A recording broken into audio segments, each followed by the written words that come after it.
Hi అండి. Welcome to my channel lovely chubby vlogs. ఇది వచ్చేసి సండే వ్లాగ్ అండి. సండే చిన్న మినీ వ్లాగ్ కింద షూట్ చేశాను అనమాట.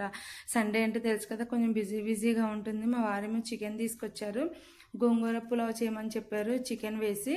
అయితే చికెన్ గోంగూర పులావ్ అయితే చేశానండి. చాలా టేస్ట్ బాగుంది. అయితే నేను మైల్డ్గా చేశాను, ఎందుకంటే పిల్లలు తినాలి కదా. అందుకని చెప్పి ఎక్కువ మసాలాలు ఎక్కువ హడావుడి లేకుండా మైల్డ్గా ఉండేలాగా పిల్లలు కూడా తినే విధంగా చేశాను అనమాట. టేస్ట్ అయితే బాగుందండి. అయితే అందులో వెజిటేబుల్స్ కూడా యాడ్ చేశాను. అది మీరు ఎవరైనా వెజిటేబుల్స్ యాడ్ చేస్తారో లేదో చెప్పండి. నేనైతే ఎప్పుడు చేసినా కూడా ఖచ్చితంగా వెజిటేబుల్స్ కూడా నేను యాడ్ చేస్తాను అనమాట. అలాగే యాడ్ చేశాను. చాలా టేస్ట్ బాగుంది. పుల్లగా కమ్మగా బాగుందనమాట. ఎక్కువ ఏం హడావుడి లేదు కదా. అందుకని చెప్పి అయితే బాస్మతి రైస్తో చేద్దాం అనుకున్నానండి. చూస్తే నిండుకున్నాయి అనమాట ఇంట్లో. అందుకని చెప్పి మళ్ళీ తెప్పించడం ఎందుకులే, ఉన్న దాంట్లో అడ్జస్ట్ అయిపోవాలి కదా అని చెప్పి నేను నార్మల్ బియ్యంతోనే చేసి, సన్న బియ్యం అంటాం కదా, వాటితో చేశాను. కానీ బియ్యం అండి, మీరు నమ్మరు, చెప్తే రైస్ కూడా పొడుగ్గా వచ్చిందని. మా వారు మరి ఏం రైస్ తెచ్చారో తెలియదు కానీ పొడుగుగా వచ్చింది. చాలా బాగున్నాయి అనమాట బియ్యము.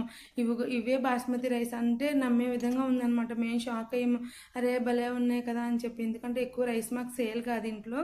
అందుకని చెప్పి మేము 5 కేజీస్ ఒకసారి, 10 కేజీస్ ఒకసారి ప్యాక్స్ ఉంటాయి కదా, అవి తెచ్చుకున్నాము ప్యాకెట్లను.